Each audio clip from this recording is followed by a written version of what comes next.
मैं कह रहा था कि 2 क्लासेज आप लोगों के बचे हुए हैं वैदिक ज्योतिष के, और कुछ छूट गया होगा तो आप लोग बता दीजिएगा। मेरे हिसाब से कंप्लीट हो चुका है। कुछ और आप लोग पूछना चाहेंगे तो मैं उसे कंप्लीट करा दूंगा। और अगले हफ्ते से केपी ज्योतिष के बेसिक शुरू हो जाएंगे, ठीक है। अगले हफ्ते से केपी ज्योतिष के बेसिक शुरू हो जाएंगे, जो नक्षत्र से शुरुआत होगी और सबलाट से। तो इस हफ्ते अगर आप लोग मिस कर भी रहे हैं कोई मित्र, तो आगे से मिस ना करें। अगर आप लोग इस बार बीच में चले जाते हैं किसी भी कारण से, अगला क्लास मिस ना करें तो ज्यादा अच्छा होगा।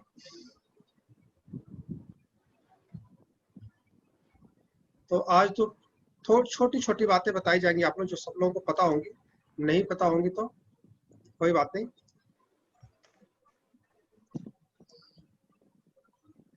तो शुरुआत करते हैं। आज बेसिक चीजें हैं, बहुत सारी एडवांस चीजें आप लोग को बता चुका हूँ। तो जैसे हमारा ये लियो है, ठीक है, सिंह राशि है ये। इसका स्वामी जो है चंद्रमा, सॉरी सूर्य होता है।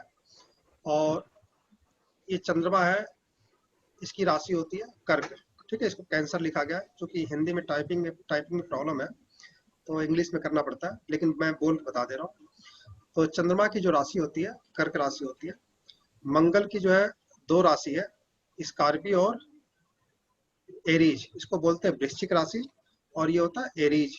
इसके आगे मैंने नंबर लिखा हुआ है, ये 8वीं राशि है और एरीज पहली राशि है,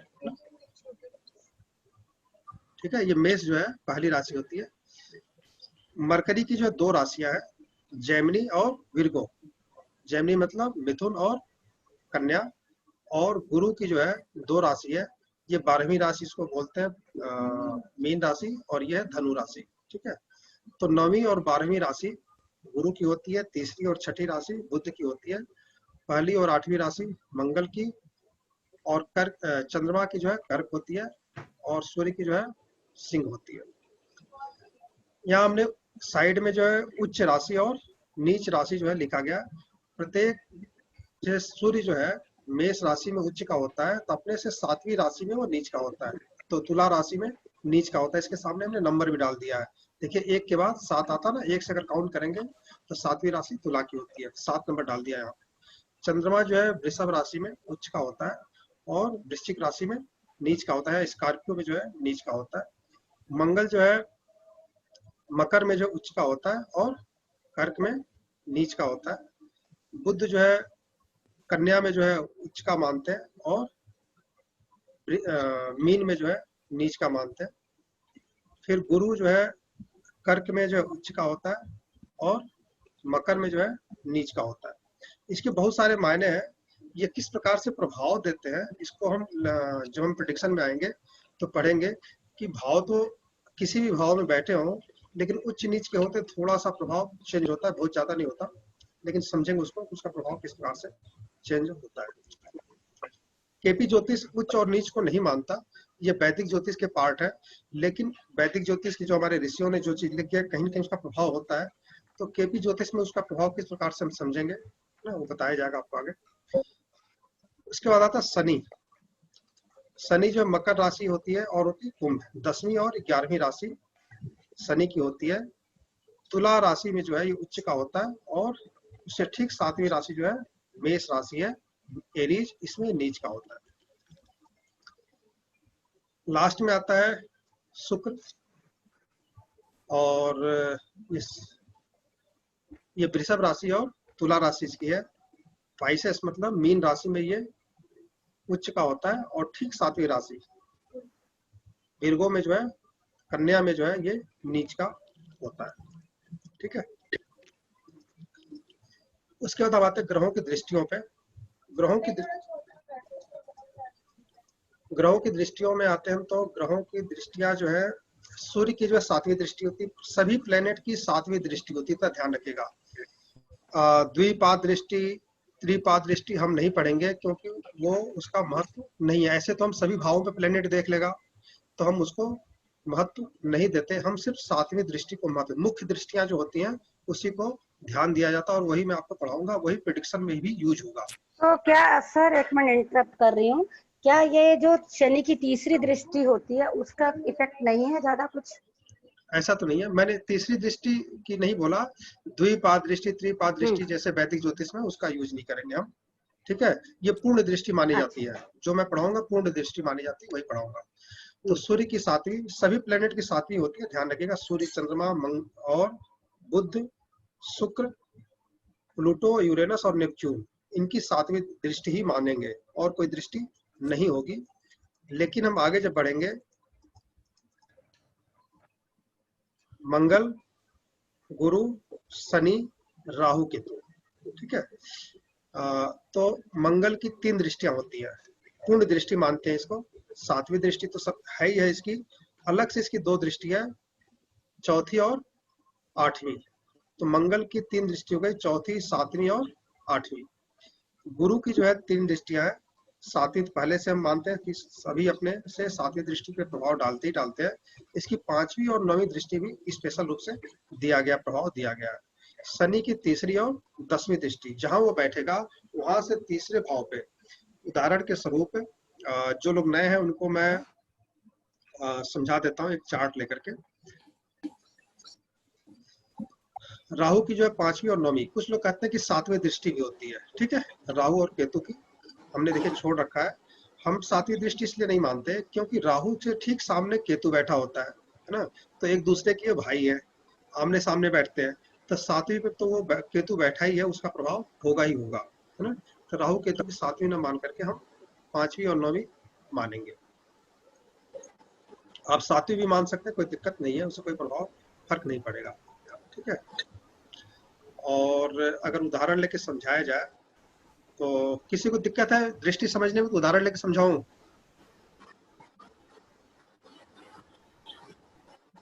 नहीं नहीं सर, ठीक है। ठीक है, ठीक है।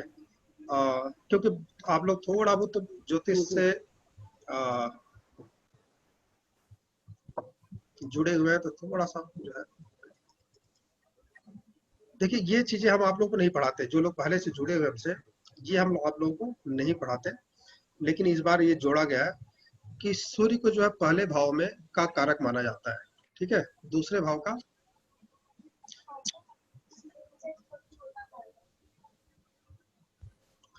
दूसरे भाव का कारक जो है जुपिटर और मरकरी,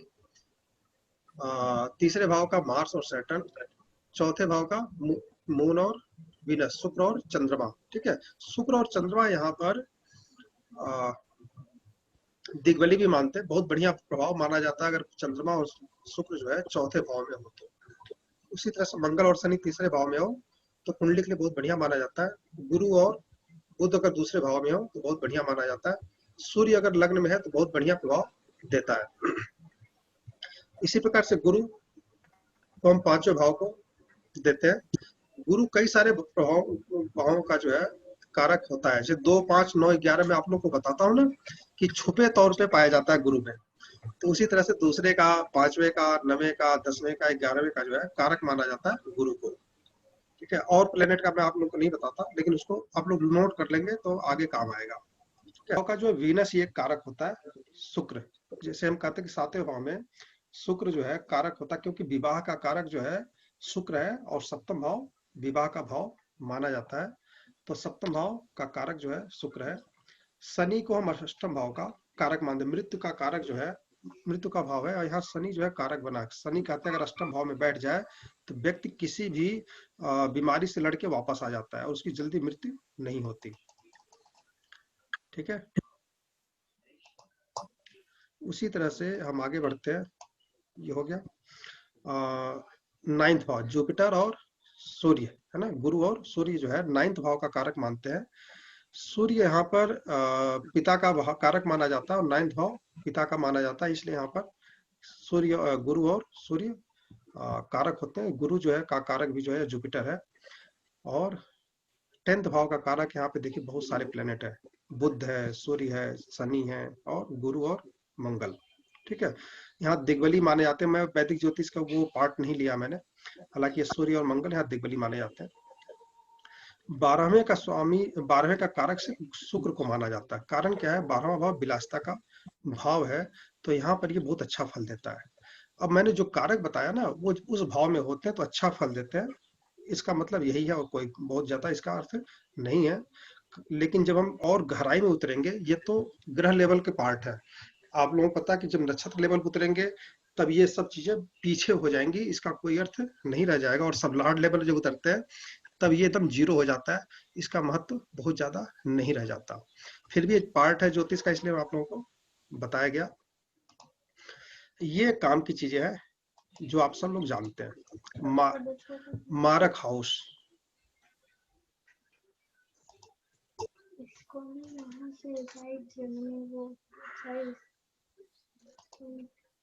ठीक है छोटा कर दिया मैंने, थोड़ा सा बहुत बड़ा आ रहा था।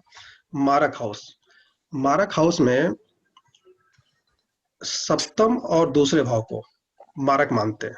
मारक मतलब क्या होता है? मृत्यु तुल्य कष्ट, है ना। अब देखिए दो को ही क्यों माना गया है?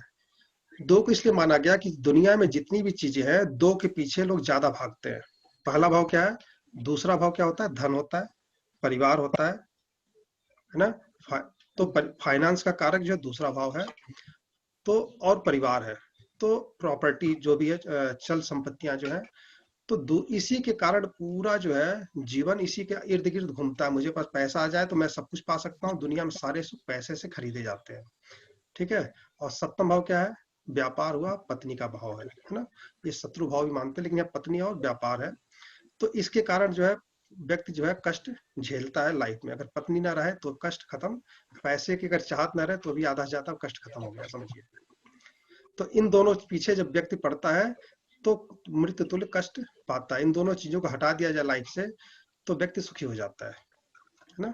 तो ये मारक भाव है। लेकिन देखिए क्या लिखा है कि यहाँ पर कि ये डेथ के टाइम पे इसका बहुत ज्यादा महत्व बढ़ जाता है ना।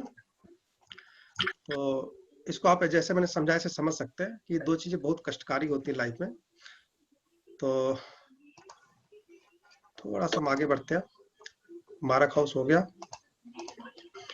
बाधक हाउस, इसको थोड़ा ध्यान से समझिएगा, ये पूरी लाइफ में परेशान करते हैं। बाधक हाउस, जो लोग भी नए हैं क्लास में इसको ध्यान से समझिएगा, बहुत ही काम की चीज है। और आप लोग कुंडली देखते समय इसका ध्यान रखिएगा। पहला है बाधक हाउस के 3 पार्टों में बांटा गया है। चर राशियां मानिए, जिनका भी चर लग्न है, मेष, कर्क, तुला और मकर, इनकी कुंडली में 11 भाव ना आए तो ये ज्यादा सुखी रहेंगे। ये 11 के पीछे बहुत भागते हैं, है ना। और 11 नंबर ना आए तो ये ज्यादा सुखी रहेंगे। स्थिर राशियां है, स्थिर लग्न है, राशियां नहीं स्थिर लग्न है। वृषभ, सिंह, वृश्चिक और कुंभ, इन लग्नों के लिए 9th भाव बाधक माना जाता है, ठीक है। वृषभ, वृषभ के लिए भी सर? हाँ वृषभ के लिए भी। तीसरा आता है द्विस्वभाव लग्न, 3, 6, 9, 12, मिथुन, कन्या, धनु और ये सर एक मिनट, एक इंटरप्ट कर रही हूँ। ये सर जो वृषभ लगन हो या राशि हो? लगन, लगन ना राशि से कोई लेना देना न, नहीं राशि इसका? से कोई लेना नहीं, लगन जो हो। अच्छा, ओनली लगन के लिए, ठीक है। लगन है। कारण क्या है, जैसे हमने आपको पहले बताया कि शुक्र जो है सप्तम भाव में, सप्तम भाव में बैठा हो तो उसका कारक होता है बहुत बढ़िया सुंदर पत्नी मिलेगी, व्यापार करेंगे तो अच्छी तरक्की करेंगे, है ना। सप्तम भाव में शुक्र अच्छा माना जाता है, तो शुक्र से रिलेटेड अगर व्यापार करेंगे तो तरक्की करेंगे। तो हमें जैसे यहाँ पे मान लीजिए कि कन्या लग्न हो, ठीक है, कन्या लग्न है, ठीक है। तो कन्या लग्न का स्वामी, कन्या लग्न में दूसरे का स्वामी कौन होता है? तुला। दूसरे का जी। स्वामी शुक्र है तुला का, तो शुक्र मारक हो गया, ठीक है। दूसरा हो गया मार्केस हो गया, और दूसरा भाव, और वो शुक्र एक बाधक भाव में, मतलब सप्तम भाव में बैठ गया। और सप्तम भाव क्या है? मारक भी है। मारक। तो दूसरा भाव और सप्तम भाव मारक है, और बाधक बाधक भाव भी सप्तम है, और शुक्र यहाँ पर मार्केस होके बैठा हुआ है, ठीक है। और यहाँ पे क्या होता है? वो उच्च का होता है। कन्या लग्न के लिए मीन लग्न आता है 6ठे 7वें में, वहां पे उच्च का होता है, वहां पे वो कारक भी बना हुआ है, लेकिन शुक्र की दशा उसे तरक्की नहीं देती। अपनी दशा अंतरदशा में वो तरक्की नहीं देगा।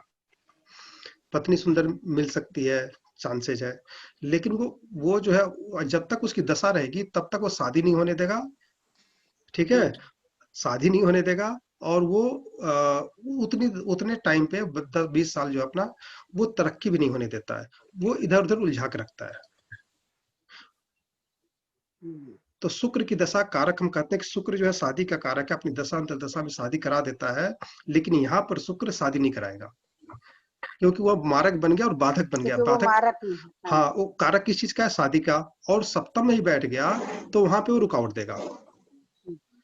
तो ये बहुत ज्यादा महत्व है, इसको इसको बहुत जितना ही अध्ययन आप लोग करेंगे, जितना रिसर्च करेंगे, ये बहुत काम की चीज है। बाकी तो बेसिक चीजें थी, सबको पता है। यहाँ पर इसको रिसर्च की चीज है, जितना ज्यादा इस पर रिसर्च आप लोग करेंगे इन सूत्रों पे, वो आपको कुछ न कुछ नया निकल करके आएगा। तो बेसिक चीज हमने बता दी कि ये बाधक होते हैं, और जिस भाव में बैठ गए, मतलब कि आप समझ लीजिए जैसे ये है मेष है, मेष में 11वें भाव का स्वामी कौन है? शनि है। शनि है ना। शनि जो है मेष लग्न के लिए 11वें भाव में बैठा हुआ है, और ये आकर के दूसरे भाव में बैठ जाए। कहाँ बैठ जाए? दूसरे भाव में बैठ जाए। तो एक तो बाधक है, और मारक भाव में बैठ गया, बाधकेश जो है, तो यहाँ पर शनि नुकसान पहुंचाएगा, परिवार के मतलब के साथ उनकी बनेगी नहीं। दूसरा भाव परिवार है, तो मेष लग्न के लिए दूसरे भाव में अगर शनि बैठ जाए तो परिवार से अनबन रहती है, परिवार में किसी व्यक्ति से उसकी नहीं बनेगी। तो अकेला बाधकेश नुकसान नहीं करेगा। ज्योतिष में ये कहीं नहीं बताया गया कि बाधक की, वो बता दिया बाधक है, लेकिन उसका यूज कैसे करेंगे ये नहीं समझाया गया है। लेकिन यही बाधक मारक भाव में बैठ जाए तो ज्यादा नुकसान पहुंचाता है। ठीक है। और कैसे समझे इसको? ये वृषभ लग्न है। वृषभ लग्न में नौमेश का स्वामी कौन होगा? बताएं।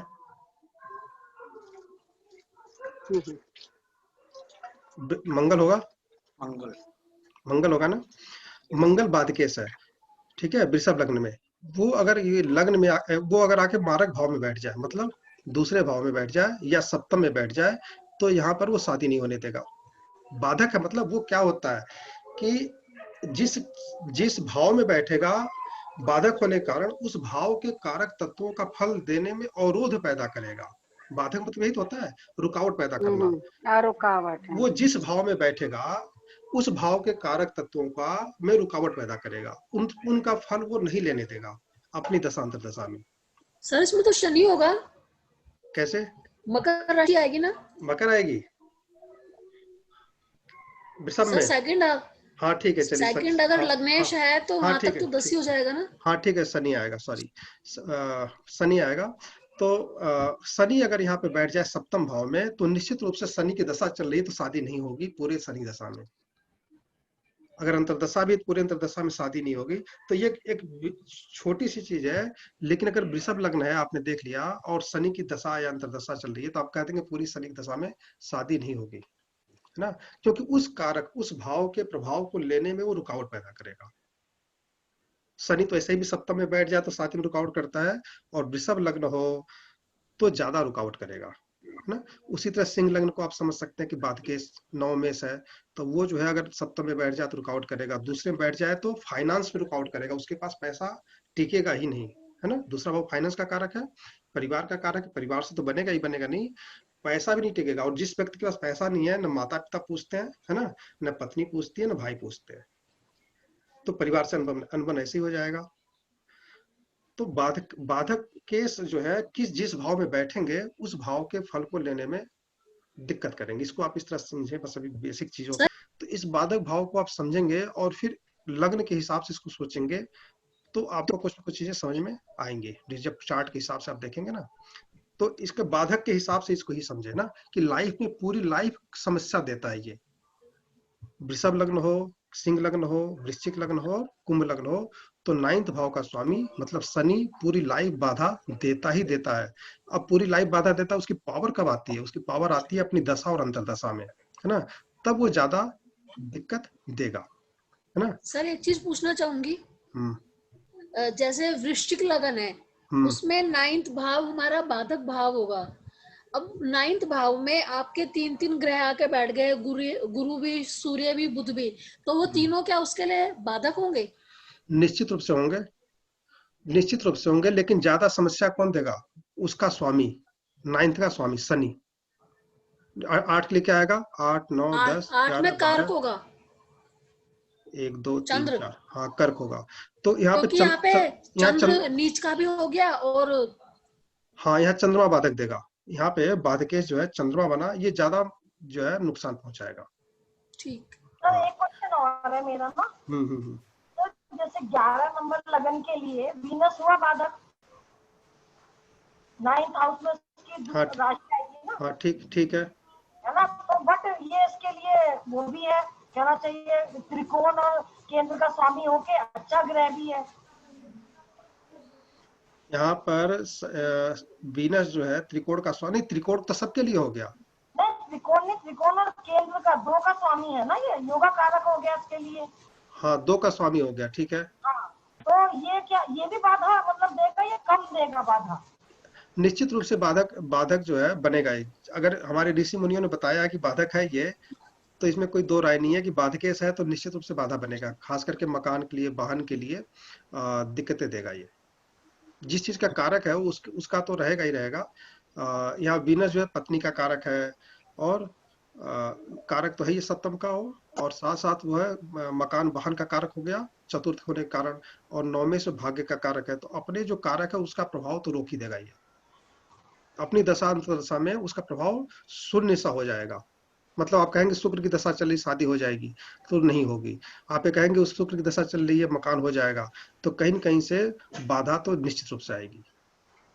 ठीक है सर, ठीक है, थैंक यू सर। और इसको यूज कीजिएगा ना, ध्यान दीजिएगा थोड़ा सा जो है, क्योंकि बाधक का मतलब यही होता है कि पूरी लाइफ ये बाधा ही पैदा करते हैं अपनी दशा और अंतर दशा में। केपी में भी बाधक असर करता है? केपी में भी बाधक का रोल रहता है सर? हाँ, रहता है। देखिए बेसिक तो सबका एक ही है ना। Okay sir. हम आते हैं, मारक हो गया, बाधक, ये थोड़ी सी बेसिक चीजें है ना। आप लोगों को पता होगा ये केंद्र भाव है, पहला,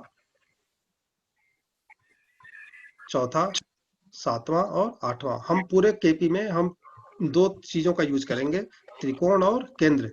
बाकी चीजों का हम बहुत ज्यादा यूज नहीं करते। हालांकि हम इसका भी जब मैं आपको योग बताऊंगा, योग मतलब वैदिक के जो है विभिन्न योग है, उस पर चर्चा होगी, तभी ये चर्चा होती है। बाकी तो केपी में इसका बहुत ज्यादा रोल है नहीं। तो ये केंद्र भाव है 4, और 2 त्रिकोण भाव है, पंचम और नवम, और लग्न को भी हम त्रिकोण मानते हैं। तो 1 5 9, इसको जो आप लोग को पता होगा, फिर भी मैंने बता दिया। इसको ऐसे भी समझ सकते हैं कि जो हम सूचक बनाएंगे, उन सूचकों में जिस भी ग्रह के साथ वो 9th नंबर आएगा तो वो नुकसान देगा। हाँ, जब हम केपी कुंडली में पढ़ेंगे तो जब केपी कुंडली पढ़ेंगे, जब वहां पे हम भावों को पढ़ते हैं, तो उसमें आप लोगों को थोड़ा ज्यादा समझ में आएगा। लेकिन जो मैंने बेसिक चीजें बताई ना, जो बाधक चीज है कि जिस भाव में बैठेगा उस भाव के प्रभाव लेने के लिए आपको रुकावट तो देगा ही देगा। और जो 9th भाव आपने बताया, 9th भाव जो है वो भी रुकावट देता है, लेकिन वो मृत्यु के टाइम पे हम उसको ध्यान रखेंगे। मृत्यु के टाइम पे हम ध्यान रखेंगे कि मृत्यु के टाइम पे ये 9वें का प्रभाव निश्चित रूप से जातक के कुंडली में होता ही होता है। मार्केश, बाधकेश का प्रभाव उसमें होता है। और ये भी आप लोगों को बता चुका हूं जब मैंने ग्रहों के, लग्नों के कारक तत्व, लग्नों के स्वभाव बताए थे, है ना, लग्नों के स्वभाव, तो वहां बताया था कि कौन सा लग्न जो है किस अग्नि तत्व का है। यहाँ मैंने दोबारा लिख दिया कि जो लोग पहले नहीं देखे होंगे, पर सामान्य तरीके से इसको नोट कर लेंगे। अग्नि तत्व जो है मेष है, और सिंह लग्न है, और धनु लग्न है। मेष मतलब मंगल, लियो, सूर्य, सेजिटेरियस, गुरु। आप समझ सकते हैं। मेष हमको बताया था क्या है, सैनिक है। लियो मतलब अपने सुपरवाइजर है या बॉस है। और सेजिटेरियस मतलब जिसका कार्य, ये जो हमारा गुरु का भाव माना जाता है। और ये जो है तीनों हमेशा गुस्से में रहते हैं, है ना। तो इस लग्न वाले हमेशा गुस्से में ही रहेंगे, और तीनों का गुस्सा अलग अलग प्रकार का होता है। जैसे एरीज का हमने बताया था आप लोगों को, ये बहुत मतलब मारपीट में विश्वास करता है। लियो जो है मारपीट तो नहीं करेगा लेकिन चिल्लाएगा बहुत, है ना। सेजिटेरियस को तो कोई मतलब ही नहीं है, आप जब उसको छेड़ेंगे तो वो चिल्लाएगा, क्योंकि उसको अपने जो है निशाने पे जो है अपना लक्ष्य पे उसका ध्यान रहता है, तो डिस्टर्ब नहीं चाहता किसी भी चीज के लिए। तो और ये अर्थी साइन है। अर्थी साइन में क्या होता है, वृषभ, कन्या और कैप्रिकॉर्न, मकर। और ये है एरी साइन, जिसमें हमारा मिथुन आता है, तुला आता है और कुंभ आता है। और वाटी साइन में हमारा कर्क है, वृश्चिक है और मीन है। तो इन सभी लग्नों के स्वभाव आप लोगों को पूरा एक दूसरे क्लास में, सेकंड की क्लास में पढ़ा चुका हूँ।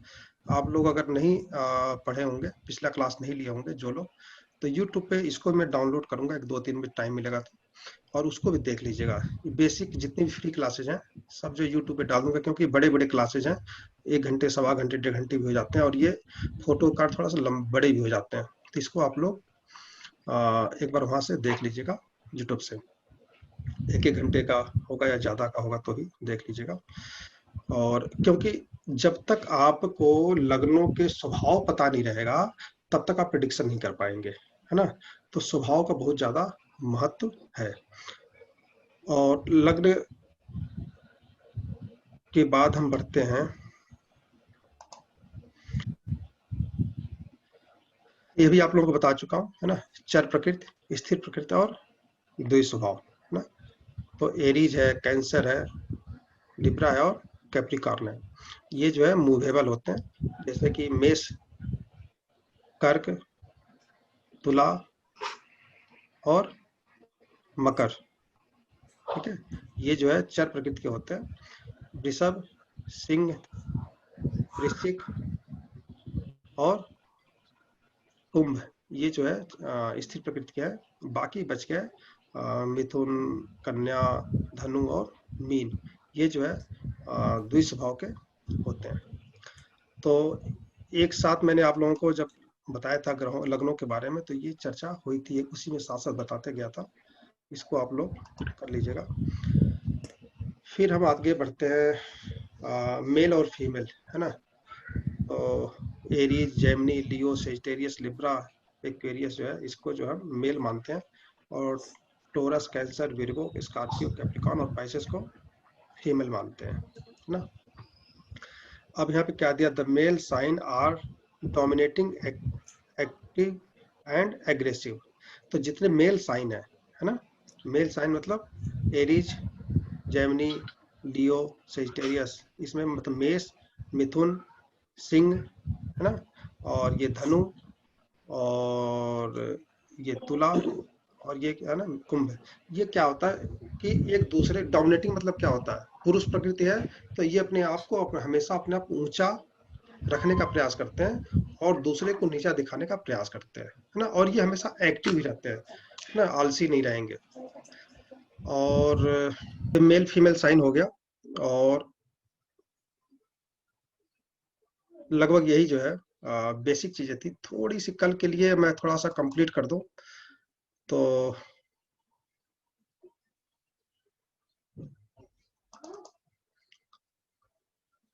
इसको पकड़ लेते हैं, क्योंकि कल थोड़ा सा जो है टाइम मुझे मिल जाएगा ज्यादा, है ना। यह है कि मेलिफिक और benefic planets for all ascendant, ठीक है। सभी लग्नों के लिए कौन से प्लैनेट बुरे हैं, कौन से अच्छे हैं, है ना। तो सबसे पहले हमने क्या उठाया, एरीज असेंडेंट, मतलब मेष लग्न के लिए। मेष लग्न के लिए सबसे पहले इसको आप लोग दोबारा एक बार वीडियो देख लीजिएगा और पढ़ लीजिएगा। यहाँ पर सन जो होता है 5th भाव का, सन जो है 5th का स्वामी होता है, तो ये 5th भाव हमेशा अच्छा माना जाता है, इसलिए ये जो है बहुत ही अच्छा प्रभाव देगा, है ना। मतलब सूर्य जो है बेनिफिशियल रहता है एरीज लग्न के लिए, ठीक है।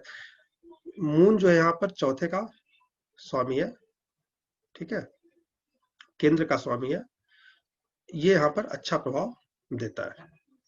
और मंगल जो है यहाँ पर लग्न का लग्नेश है तो मंगल तो अपना अपने लग्न का बुरा थोड़ी करेगा, ये अष्टमेश होकर के भी अच्छा फल देता है। लग्नेश हमेशा अच्छा इसीलिए कहते हैं ज्योतिष में कि ये लग्नेश होकर के भी लग्नेश है और ये अष्टम का भी स्वामी है, लेकिन ये हमेशा बेनिफिशियल रहता है, हमेशा मंगल की दशा अच्छी जाएगी किसी भी जातक के लिए। ये ज्योतिष वैदिक ज्योतिष का है। बाकी जब हम केपी में पहुंचेंगे तो आप देखेंगे वहां पर समस्या जो आप लोग पढ़ रहे हैं शायद कुछ डिफरेंट मिले, है ना। ये मैं कभी किसी को पिछले क्लास में कभी पढ़ाया नहीं था, लेकिन ये वैदिक ज्योतिष का पार्ट है, तो इसको भी आप लोग समझ लें और इसको मैच कीजिएगा कि कितना काम करता है। तो मंगल जो है लग्नेश है और अष्टम का भी स्वामी बनता है, तो ये हमेशा जो है शुभ प्रभाव देता है, ठीक है। लेकिन यही जब छठे में बैठ जाएगा तो अच्छा प्रभाव नहीं देगा, ठीक है। तो ये मोटा मोटा पार्ट है, आप लोगों को बता देता हूं। गुरु मूल त्रिकोण राशि जो है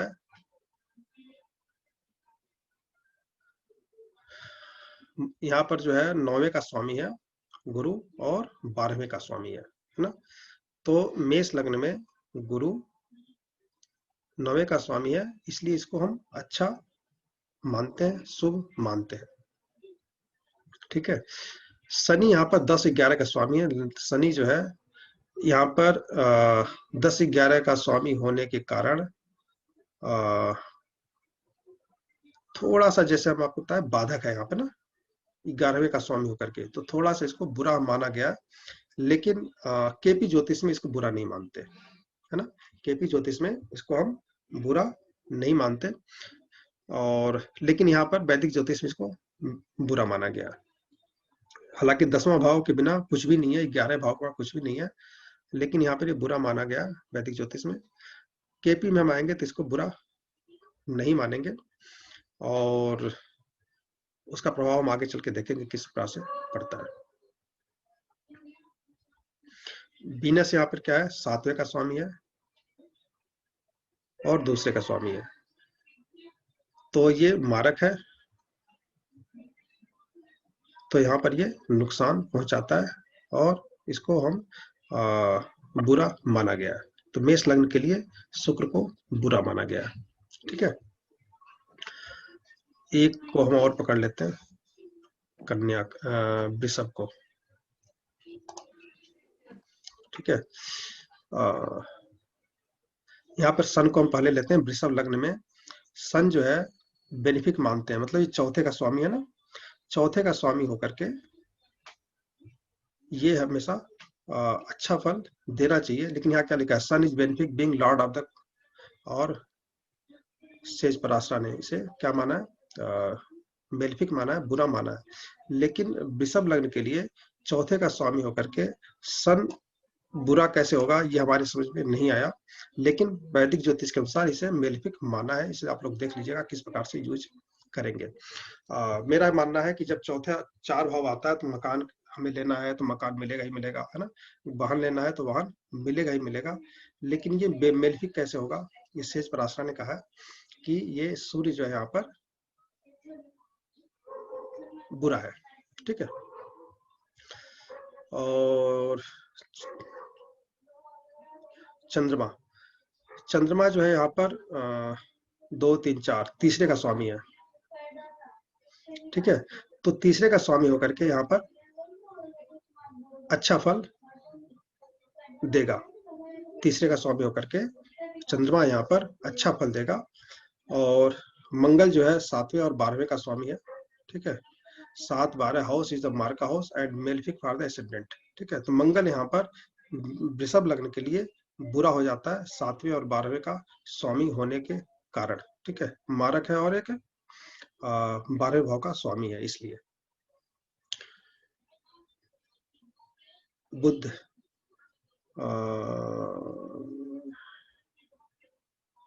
ठीक है, ये जो मरकरी यहाँ पर अच्छा फल माना जाता है।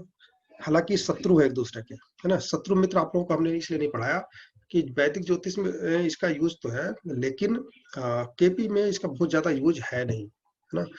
तो हमने अब शत्रु मित्र नहीं पढ़ाया, लेकिन मैं बता दूंगा, कल कोशिश करूंगा बता दूं उसको भी।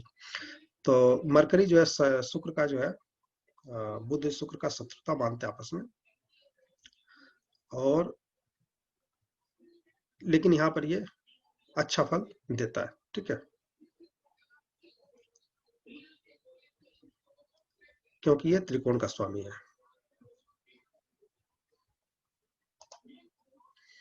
फिर हम आते हैं गुरु। अब क्या है कि शुक्र की शत्रुता गुरु से है। एक राक्षसों के गुरु है ना, और एक देवताओं के। जुपिटर जो है देवताओं के गुरु माना जाता है और शुक्र को राक्षसों के गुरु, दानों के गुरु माने जाते हैं। तो आपस में इनकी शत्रुता है, आपस में इनके विचार नहीं मिलते है ना। तो यहाँ पर ये कहा जाता है कि जुपिटर जो है बुरा प्रभाव देगा। तो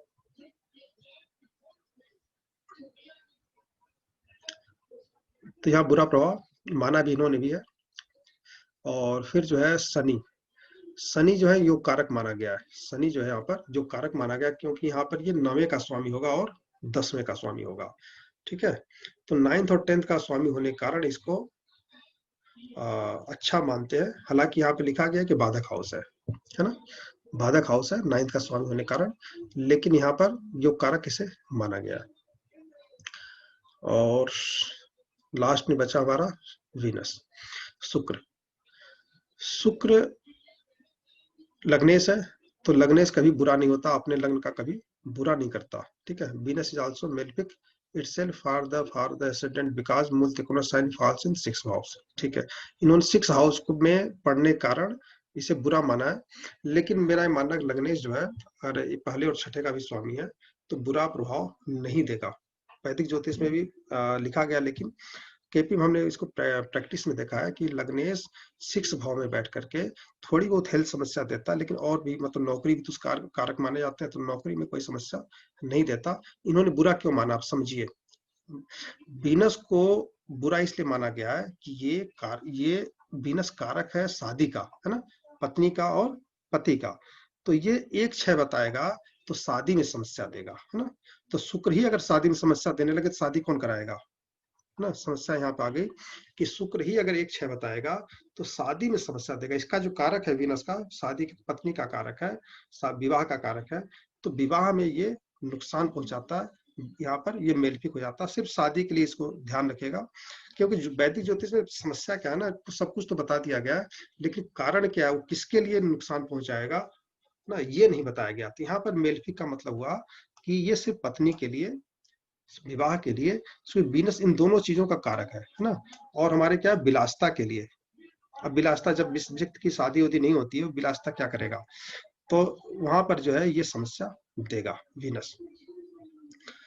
और 1-6 का स्वामी होकर के, लग्नेश होकर के यहाँ वीनस जो है 1-6 आने के बाद वो शादी नहीं होने देगा। ये समस्या तो आती है, आप लोग पढ़ भी चुके हैं।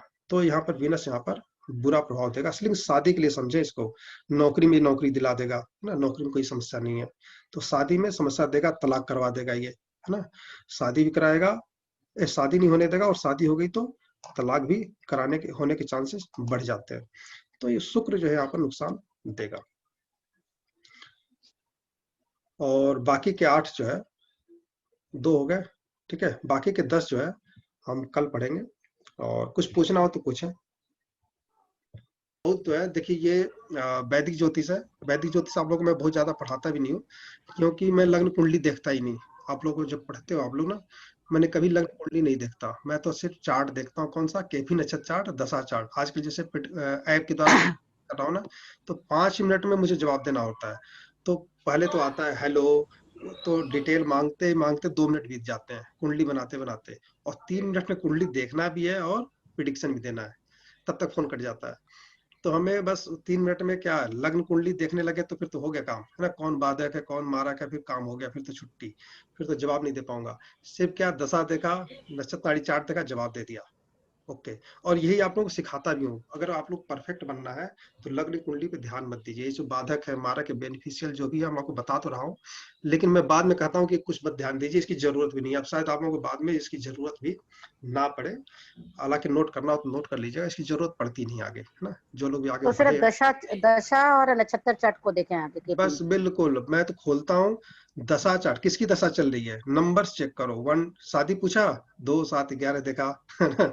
और अच्छा शादी कब होगी, अंतरदशा कौन सी चल रही है, अच्छा 2 7 नहीं आ रहे हैं, 1 6 आ रहा, छोड़ो। अंतरदशा अगली देखो, अगली देखो, अच्छा मिल गया। प्रथम दशा देखो, 2 मिनट में इतना ही देखा जाता है। और फिर 1 मिनट में जवाब भी लिख करके देना उसको, मैसेज करके, 5 मिनट में खत्म। फोन कट जाएगा तो उसका कोई फायदा भी नहीं होगा पैसे देने का। तो मैं कोशिश करता हूँ 4 साढ़े 4 मिनट जवाब देता हूँ। तो क्या देखते हैं हम, दशा और नक्षत्र नाड़ी चार्ट। नक्षत्र चार्ट। और आप लोगों को पढ़ाते समय मैं कहाँ ध्यान देता हूँ, लग्न चार्ट को कभी कहाँ ध्यान दिया, कभी नहीं दे दिया ना। तो जी क्योंकि लग्न कुंडली और केपी कुंडली का निचोड़ हमारा नक्षत्र नाड़ी चार्ट आ गया, और हमें प्रेडिक्शन कैसे देना है, नक्षत्र चार्ट दशा के अनुसार।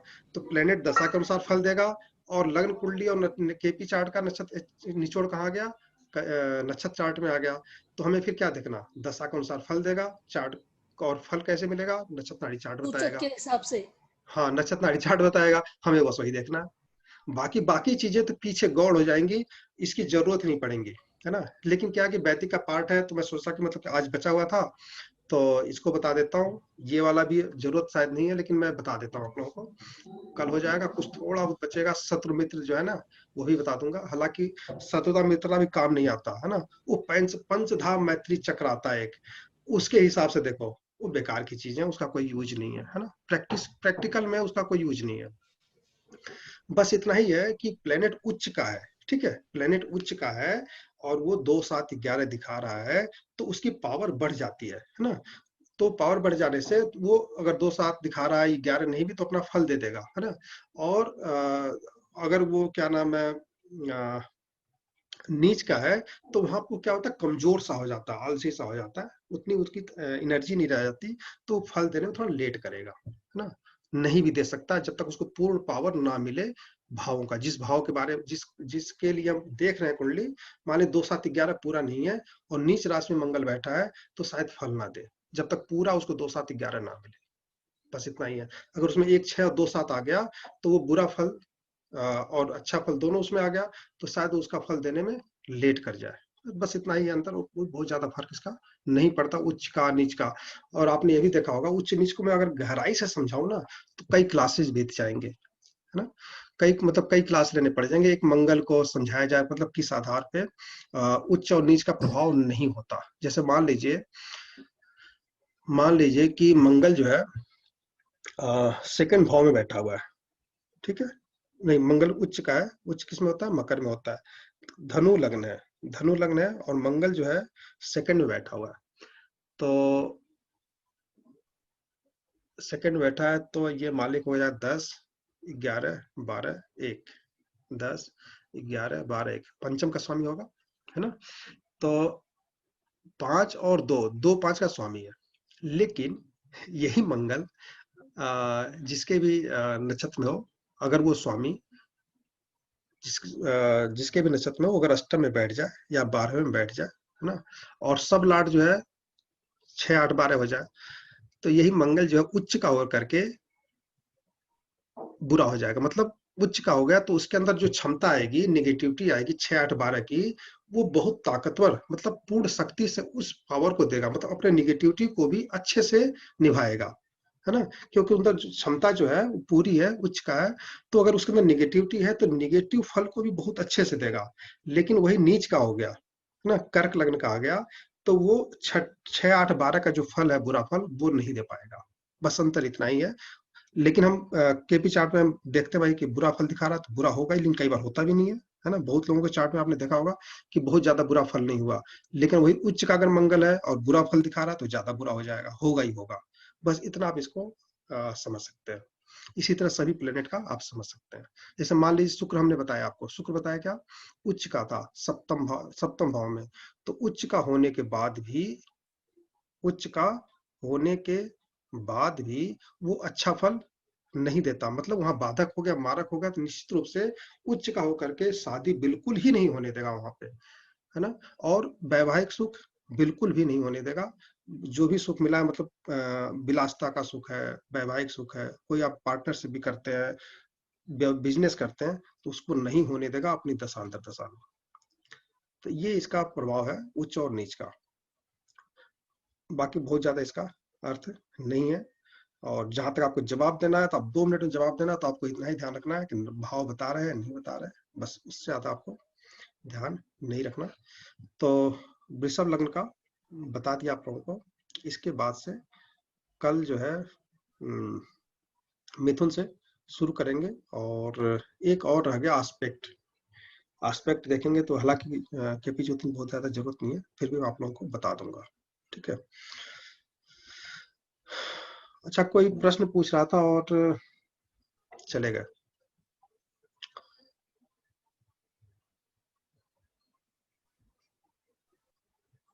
ठीक है, कुछ पूछना है? सीमा जी, अलका जी। सर जैसे आपने अभी वो बाधक का बताया, तो अगर जैसे हम वृश्चिक राशि को ले रहे थे, उसमें धर्म त्रिकोण में 9th भाव, तो इसका मतलब धर्म त्रिकोण ही खराब हो गया। ठीक है, बस आप बाधक मतलब ये ज्यादा बताऊं क्या? मैंने आपको बेसिक चीज समझा दी। बाधक मतलब वो बाधा पैदा करेगा। ठीक है, अब वो बाधा पैदा करेगा, पूरी लाइफ बाधा पैदा करेगा। तो उसको हम सामान्य तौर पर ऐसे ही समझ सकते हैं कि जिस भाव में वो बैठा है ना, जिस भाव में बैठा है, लग्न कुंडली को देख लीजिए, जिस भाव में बैठा है उस भाव के लिए बाधक पैदा करेगा। मतलब जिस भाव में बैठा है उस भाव के फल को नहीं देगा। क्योंकि बहुत गहराई में जाएंगे तो कंफ्यूज हो जाएंगे आप, है ना। तो जिस भाव में बैठा उस भाव के लिए, उस भाव के प्रभाव को खत्म कर देता है बस, है ना। अपनी दशांतर दशा में उस भाव के फल को नहीं लेने देगा, उसका सुख नहीं लेने देगा। बस इसको इतना ही समझ सकते हैं। ठीक है सर। ना और सभी 12 भावों के कारक तत्व तो आप लोगों को बताए जा चुके हैं, है ना। और क्या बताया जा चुका है? लग्नों के बारे में बताया जा चुका है, और भावों के, लग्नों के लगभग सभी चीज हो चुके हैं। मैं एक बार कल फिर दोबारा चेक कर लूंगा, कुछ बचा नहीं है। तो केपी के जो है पार्ट शुरू करेंगे, और ये बेसिक चीजों के लिए आप लोगों को किताब दे दी जाएगी एक ना, जैसे आप लोगों ने पढ़ा भी होगा सरल ज्योतिष, दोबारा दे दूंगा जो लोग मांगेंगे। तो उसको एक बार पढ़ लेंगे तो इन सब चीजों को बहुत ज्यादा जरूरत नहीं रहेगी। उसमें हिंदी में है, आप लोगों को समझ में भी आ जाएगा। और मैं एक बार फेसबुक पे भी और यहाँ भी पोस्ट कर देता हूँ कल, व्हाट्सएप पे भी, जिसको पढ़ना होगा पढ़ लेगा। और अगले 2-3 दिन की क्लास और होगी अगले महीने, जिसमें केपी के जो है पार्ट को समझाया जाएगा। 2-3 दिन में खत्म हो जाएगा। ठीक है सर, इसकी रिकॉर्डिंग कब मिल जाएगी? देखिए, हाँ, नमस्ते सर। 1 तारीख को मैं इसकी रिकॉर्ड दोनों का जो है एडिट करूंगा। जैसे बीच में आवाज आ रही थी, उस आवाज को हटाना हाँ। पड़ेगा। तो आवाज हटाने के बाद से फिर आप लोगों को दे दूंगा। आज ना सर समझ में थोड़ा डिस्टर्ब हो गया। कोई बात नहीं, थोड़ी बहुत। तो मिलते हैं फिर कल शाम को 8:30 बजे। ठीक है, थैंक यू सर, अच्छा लगा सुनकर। अच्छा Thank सीमा, you, sir. ठीक है, हाँ जी ठीक मैं है। जा नहीं दे पाई, लेकिन जब भी मौका लगता है तब मैं कोशिश कर रही हूँ, थोड़ा सा समझने की कोशिश करूँ। बेसिक थोड़ी चीजें जो है, जो जरूरत की है, मैं आप लोगों को जी। बताया गया। और इसमें प्रिडिक्शन नाम की बहुत बड़ी चीजें तो है नहीं, लेकिन बेसिक आपको मेन चीज आपको पता होना चाहिए, ग्रहों के राशियों के नाम, राशियों के स्वामी। और लेकिन 12 भावों के कारक तत्व जो है उसका ध्यान रखना है, और 12 लग्न उनका ध्यान रखना है। 2 चीजें आप ध्यान रखेंगे, प्रिडिक्शन में कहीं फेल नहीं होंगी। इन सब जी। चीजों की बहुत जरूरत नहीं है। वो 2 वीडियो देख लीजिएगा कि 12 भावों के, 12 लग्नों के स्वभाव और 12 भावों के कारक तत्व, 2 हाँ वीडियो जी। देख लीजिएगा। ज्योतिष आपको आ गया। बाकी केपी के पार्ट तो हम लोगों को इस पे शायद हो सकता है आपको ज्यादा अच्छे समझ में आए, क्योंकि मैंने 1-2 लोगों को समझाया 11th ग्रुप में, तो उसमें लोगों को अच्छे से समझ में आया। मैं आपको फिर जोड़ूंगा कब, आप देखिएगा, मंगलवार और बुधवार को, नहीं सॉरी, मंगल बुध गुरु शुक्र को होता है। तो शुक्रवार को फिर इस पे क्लास लूंगा, तो मैं आपको बताता हूँ समझिएगा, जी है ना, क्योंकि आपने बहुत जी मेहनत किया 2 साल, लेकिन समझ में नहीं आया ना। अभी मैं टाइम ही नहीं दे पा रही हूँ, ऐसा हो रहा है, बीच बीच में छोड़ना पड़ रहा है मुझे, इस वजह से मैं रेगुलर नहीं अभी ज्वाइन कर रही कि थोड़ा सा मेरे को टाइम मिलेगा रेगुलर तभी ज्वाइन कर पाऊंगी। हाँ, जब भी आपकी मर्जी है, आपके लिए कोई दिक्कत नहीं है ना। मैं तो बिल्कुल हाँ, लेकिन कोई बात नहीं, मैं आपको शुक्रवार को जोड़ूंगा, एक बार देखिए, क्योंकि आपने कई बार जो है ग्रुप को ज्वाइन किया फिर छोड़ दिया, आगे नहीं बढ़ अच्छा पाए। ठीक है, जी तो जी समझिएगा। ठीक बिल्कुल है, ठीक जी जी है, थैंक यू धन्यवाद आप सभी का, है ना। धन्यवाद thank you sir. Okay, thank you हाँ गुरु सर नमस्कार। धन्यवाद, और मिलते हैं कल। धन्यवाद सर। धन्यवाद, नमस्कार जी, नमस्कार, शुभ रात्रि। शुभ रात्रि।